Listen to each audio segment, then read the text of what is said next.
Ça se met à filmer direct. Impossible. Bon les boys, Ouais, on y retourne. Ouais. Faut checker les tentes, le bordel. Il y a ça à installer. Allez au boulot là. Allez, que du beau football là. Avec que du beau football. Rodolphe Bidel, 28 ans, coureur amateur, passionné de trail et de randonnée. L'idée c'était vraiment pour moi de sortir de ce que j'avais l'habitude de faire, sortir des sentiers battus et surtout de pouvoir enchaîner une longue distance. Bon, une longue distance j'en faisais déjà, mais après le but c'était vraiment de les enchaîner beaucoup, tous les jours. Surtout aussi de découvrir de nouveaux sentiers et de nouvelles choses sans quitter le département. Voilà, l'idée de base c'était ça. Ensuite, voilà, je me suis dit qu'est-ce qu'on peut se faire, qu'est-ce qu'il y a dans la Manche, qu'est-ce qu'il y a par chez nous, et j'ai découvert le GR 223, donc sentier de grande randonnée, qui donc part de 40 ans, le kilomètre 0 dans la Manche, pour arriver au Mont-Saint-Michel, mais en longeant absolument toute la côte. Et là, je me suis dit, mais c'est génial, bon, 430 km sur 10 jours, ça fait 43 km par jour, on va essayer de faire ça. Et voilà, c'est là que l'idée est née. La veille du départ, oui, forcément stressé. Après, on a été regarder le match de la Coupe du Monde en ville, avec Jordan et ma famille. Donc on a été en ville regarder ce match, du coup on a vachement bien décompressé, on a bien rigolé, il y avait une superbe ambiance, il faisait beau, il faisait chaud.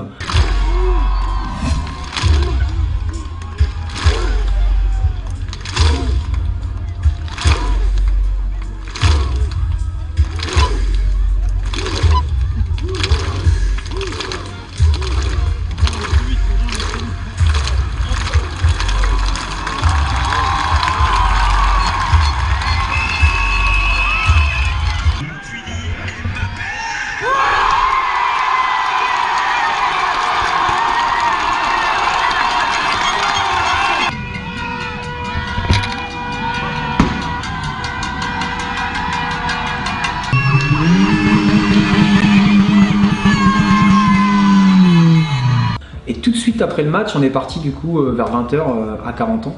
Et là tout de suite on était dans le vif du sujet, on a été faire une petite reconnaissance vite fait pour pas se tromper parce qu'on partait de nuit, donc on a été faire quelques centaines de mètres sur le sentier pour être sûr de partir, voilà, voir comment on allait faire.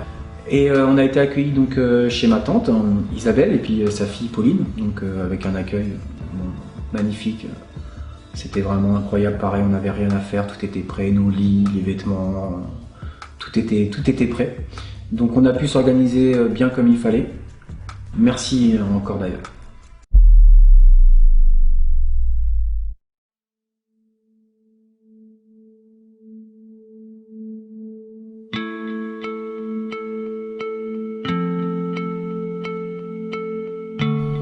Comme vous voulez les gars.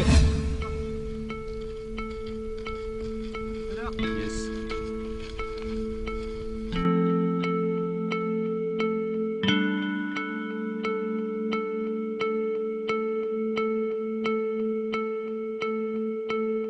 Le lendemain, on est parti donc à 4h30 du matin comme prévu, peut-être un peu plus tard, 4h40, parce que voilà, on a traîné un peu, mais grosso modo on a respecté les délais.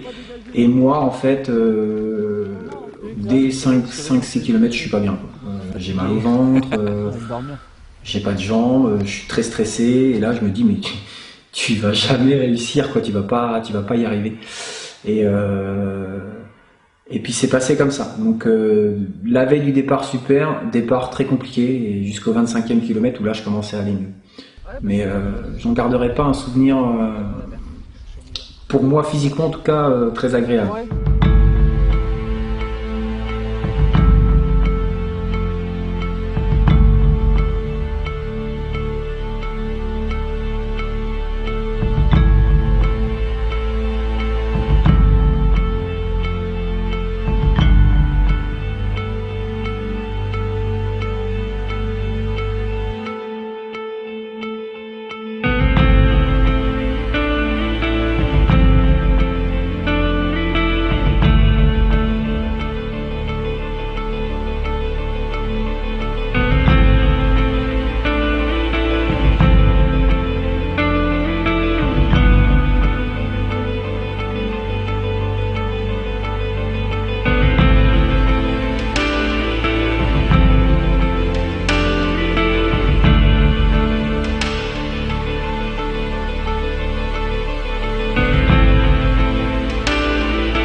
m'appelle Bertrand, j'ai 29 ans, j'habite Saint-Lô. Je connais Rodolphe depuis le collège.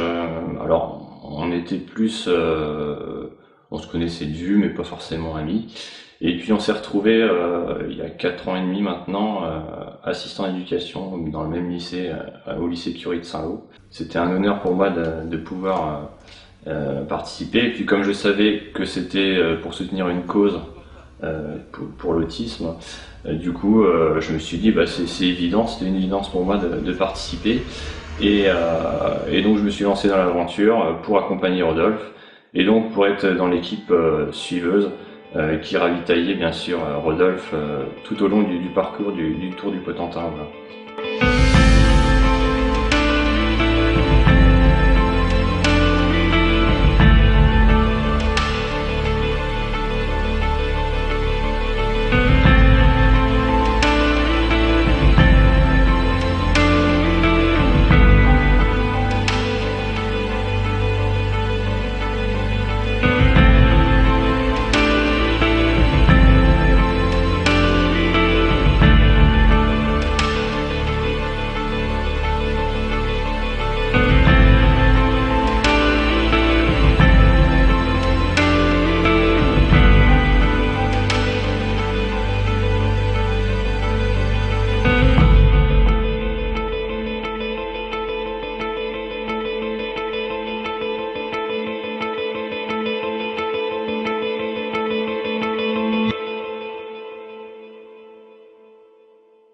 Là-bas en fait, à 1 km, t'as un petit bête, t'as une église. Alors ça s'appelle le village de l'église. J'ai vérifié du coup après.